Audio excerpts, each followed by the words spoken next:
ใจกลางรัฐเคนทักกี้มีสถานที่ที่ปลอดภัยและลึกลับที่สุดแห่งหนึ่งในโลกซึ่งมันมีชื่อว่าฟอร์ตน็อกซ์เป็นสถานที่ที่ขนาดประธานาธิบดีสหรัฐอเมริกาก็บ่มีสิทธิ์เข้าถึงได้โดยกงแล้วมันมีหยังอยู่ข้างในกันแท้ทองคำความลับหรือบางสิ่งที่ทรงพลังหลายกว่านั้นมื้อนี้วายมันนี่จะพาไปเปิดเผยความลับกันฟอร์ตน็อกซ์คลังเก็บทรัพย์สมบัติอันสูงสุดของสหรัฐอเมริกาแต่สิ่งที่แปลกคือ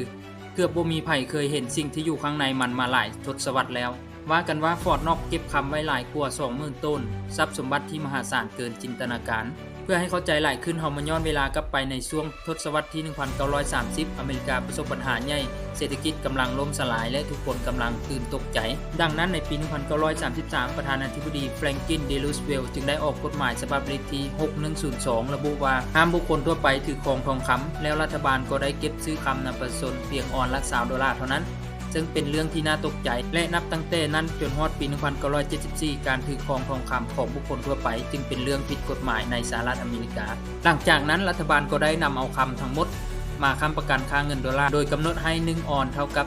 $35คำจำนวนมหาศาลจึงต้องการที่เก็บที่ปลอดภัยและนั้นจึงเป็นที่มาของฟอร์ตน็อกซ์ซึ่งถูกสร้างขึ้นในปี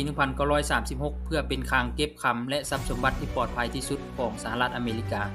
เพื่อให้มั่นใจว่าคำและทรัพย์สมบัติทั้งหมดของสหรัฐอเมริกาจะอยู่ในสถานที่ที่ปลอดภัยขั้นสุดยอดฟอร์ตน็อกจึงได้สร้างขึ้นด้วยระบบความปลอดภัยอันแน่นหนาเริ่มจากฝากำแพงหนา4ฟุตหรือประมาณ 1.2 เมตรเฮ็ดจากคอนกรีตเสริมเหล็กที่สามารถทนต่อระเบิดนิวเคลียร์ได้ประตูห้องเก็บคำมีน้ำหนักถึง22ต้นด้านนอกมีหัวไฟฟ้าเครื่องกดจับการเคลื่อนไหวและยามติดอาวุธรุนแรงที่พร้อมทำลายล้างศัตรูอยู่ตลอด24ชั่วโมงมีทหารหลายกว่า 30,000 คนจากฐานทัพที่ใกล้เคียงที่สามารถเคลื่อนกำลังมาได้ภายในเวลาอันสั้นถ้าเกิดเหตุฉุกเฉินการเข้าถึงห้องเก็บคำนั้นบ่สามารถเข้าได้ตามอำเภอใจแม้แต่ประธานาธิบดีของสหรัฐอเมริกาก็บ่สามารถเข้าได้โดยตรงต้องมีการร่วมมือของกระทรวงการคลังและกระทรวงป้องกันประเทศจึงสามารถเปิดได้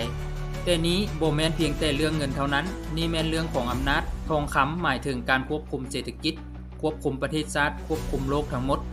และบ่อนที่มีอำนาจก็มีผู้ที่จะพยายามควบคุมมันถึงอย่างใดก็ตามบางคนเชื่อว่าฟอร์ตน็อกบ่ได้ถูกควบคุมโดยรัฐบาลสหรัฐเองแต่ควบคุมโดยชนชั้นนำทางการเงินหรือพวกอีลิทพวกเขารู้ดีว่าการควบคุมระบบการเงินที่ดีที่สุดคือต้องมีคำอยู่ในครอบครองเป็นจำนวนมหาศาลฉะนั้นจึงมีความเป็นไปได้ว่าแท้จริงแล้วคำอาจจะบ่ได้อยู่ในฟอร์ตน็อกเลยแล้วทุกคนคิดว่าจังไดมันอาจจะถูกขายแบบลับๆเพื่อเป็นทุนในสงครามหรือบ่หรือชนชั้นนำย้ายไปเก็บไว้ในห้องนิรภัยลับในสวิตเซอร์แลนด์ลอนดอนหรือนิวยอร์กบ่เพราะว่าการตรวจสอบบัญชีอย่างเป็นทางการครั้งสุดท้ายของฟอร์ตน็อกแม้นเกิดขึ้นในปี 1953 นับตั้งแต่นั้นมาบ่มีไผฮู้แท้ๆว่าคำยังอยู่บ่นั้นหรือบ่ตัวเลขอย่างเป็นทางการรัฐบาลสหรัฐยืนยันว่าฟอร์ตน็อกยังเก็บคำหลายกว่า147ล้านออนซ์หรือประมาณ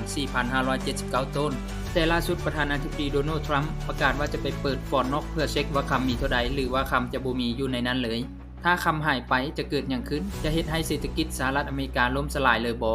หรือราคาคำจะพุ่งขึ้นอย่างหุนแหงแบบที่บ่เคยมีมาในประวัติศาสตร์แล้วทุกคนเด้คิดว่าจังไดหากคำบ่มีอยู่ในฟอร์ตน็อกจะเกิดหยังขึ้นลองคอมเมนต์แลกเปลี่ยนความเห็นกันได้เด้อ